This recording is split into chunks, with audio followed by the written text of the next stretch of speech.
Arizona began while they were stationed in Germany and continued for a period of months, and certainly represented a risk, even if it did not turn out to be a deadly risk. All right, thank you. And for the defendant? Your Honor, three things need to be said at the outset of this sentencing. The first, and I need to make this very clear, is that we are no longer here on attempted homicide or attempted aggravated assault charges. And I say that because there has been so much attention on this case and it's still being reported inaccurately. Melody Johnson has pled guilty to 2 Class 6 offenses which occurred here in Pima County on July 11th and July 18th of last year. And I believe that that should be the court's focus.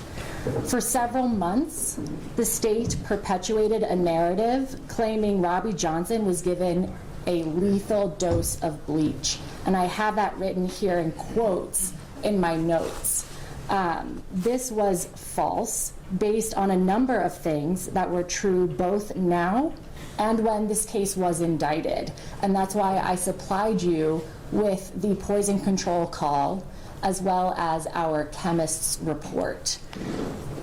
I want to thank Mrs. Otto, however, for her work on this case. It should be made clear that Mrs. Otto was later assigned this case and spent many weeks trying to quickly get up to speed, and she really went above and beyond while handling numerous other cases. We are asking the court to consider a time-served sentence.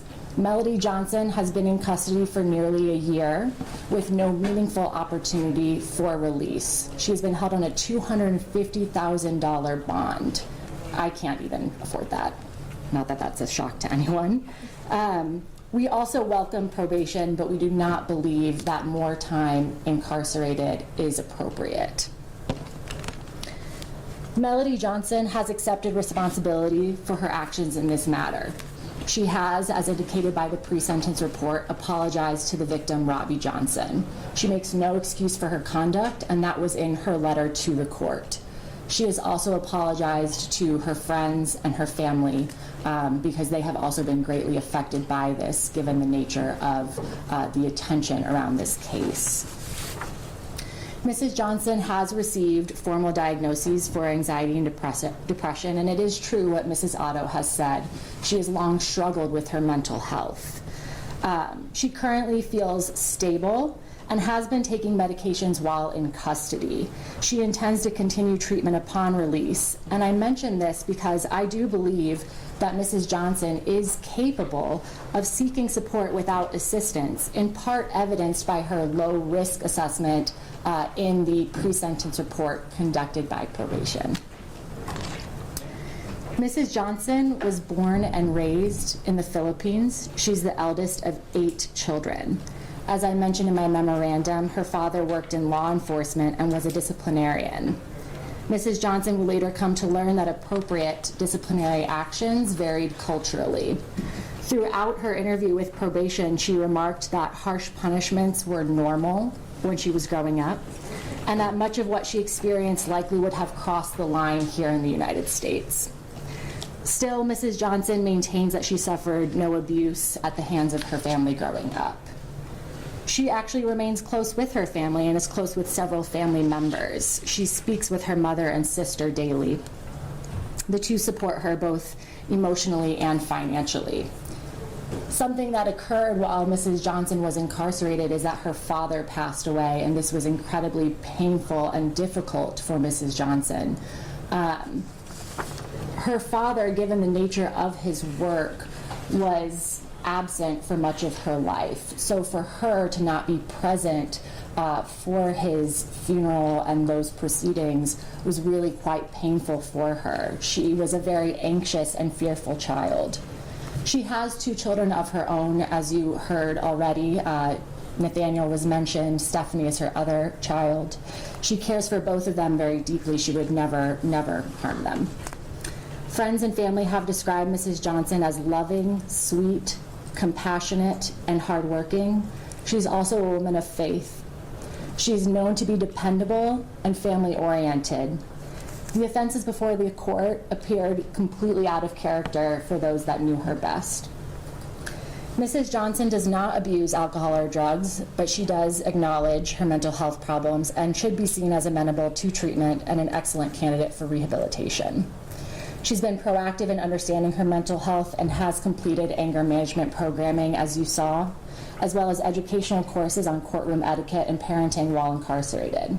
She has demonstrated a desire to better understand her circumstances and to learn from them. Mrs. Johnson has a stable residence if she is released with friends who will take her in. That has been verified. She's previously maintained steady employment and holds a college degree. She's studied banking and finance and has predominantly held positions in retail in her employment history. What I'm about to say next is not in any way to shift blame to the victim, but we do regularly talk about abuse as a mitigating factor. Mrs. Johnson experienced abuse in her marriage to Robbie Johnson. The two had been married for nearly 18 years. And it is worth repeating, as stated in her letter, that she makes no excuse for her actions before the court. The two shared loving and memorable years, and there were many years that their relationship was also toxic, as described by the victim. Mrs. Johnson regularly raised concerns over Mr. Johnson's drinking habits. He had been known to come home late often, drunk, blacked out, smelling of cigarettes, and seeking sexual activity from Mrs. Johnson. She very vividly remembers an instance in which she pushed him away and he threatened suicide. It terrified her, it terrified her son. She often was quiet about these instances because she knew how important Robbie's career was to him. Additionally, she was sympathetic. Mr. Johnson likely suffered some mental health issues of his own, given maybe his deployment and some other family trauma. You can't poison somebody over any of that. Understood. And it is not an excuse for her conduct.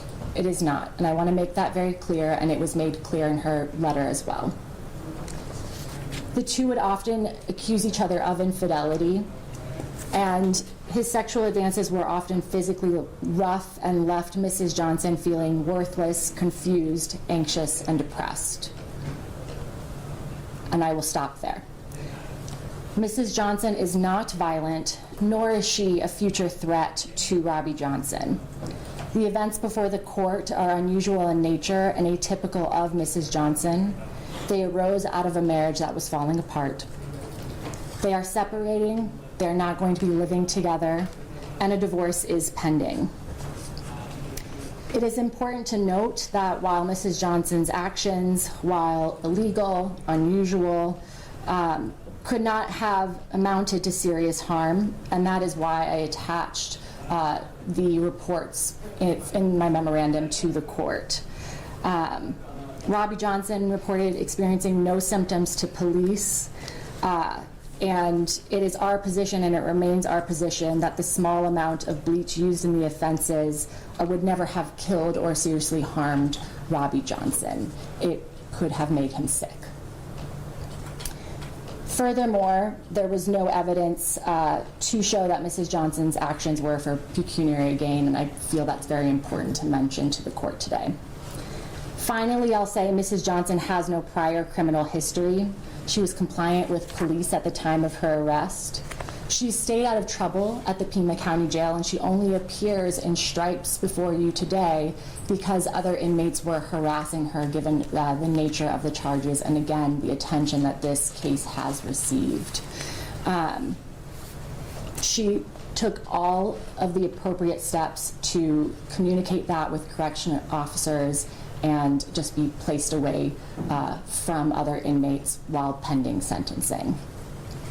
For all of these reasons, again, we ask the court to consider a mitigated sentence of time served. However, should the court find probation is more appropriate, Mrs. Johnson welcomes that opportunity.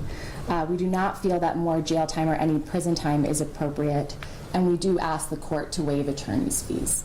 Thank you. All right, thank you. Ms. Johnson, anything you want to say before sentence is pronounced? No, Your Honor. All right. Brett, This time, the court enters the following fines. The court finds an aggravation. There was emotional harm to the victim. The court finds a mitigation. Defendant accepts responsibility. She expressed remorse in her letter to counsel. These are his first felony.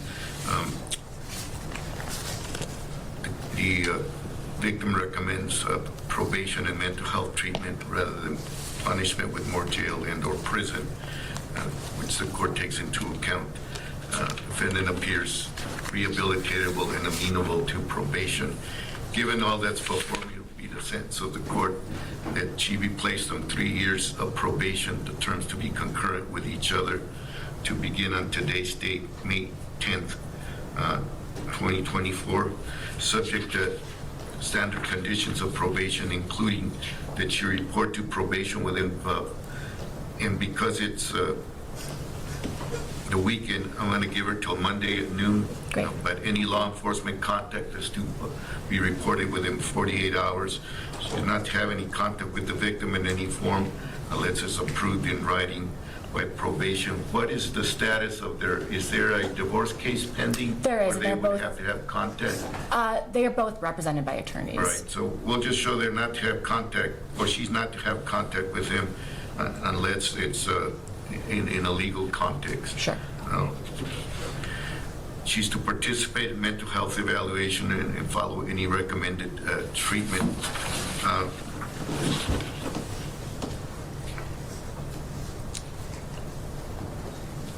And just, the court will order that she not consume or possess any substance containing alcohol.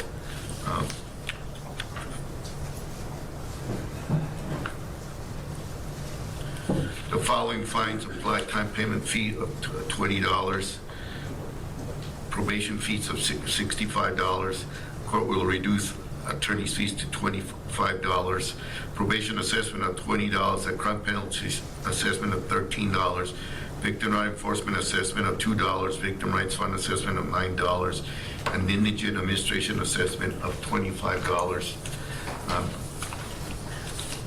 Ms. Johnson, you do have the right to petition the court for post-conviction relief. You must do that within 90 days of today's date. You also have the right to move to set aside the convictions if and when they qualify under Arizona law. If you complete probation or receive an absolute discharge from prison, and if you've not been previously convicted of a felony and have paid all or restitution, your civil rights will automatically be restored. If you have been convicted of a felony in this or another state and have not paid all or restitution, you could still apply to have your civil rights restored. This does not apply to the restoration of the right to possess firearms if you're convicted of a serious or a dangerous offense. Pursuant to ARS Section 13911, you may be eligible to have this conviction and associated legal records in the case sealed. Defendants to be released on probation upon processing. Make sure that you notify probation as to where you're going to live and that you follow all the conditions of probation. Thank you. Parties are excused upon signing of the probation conditions. Thank you, Your Honor.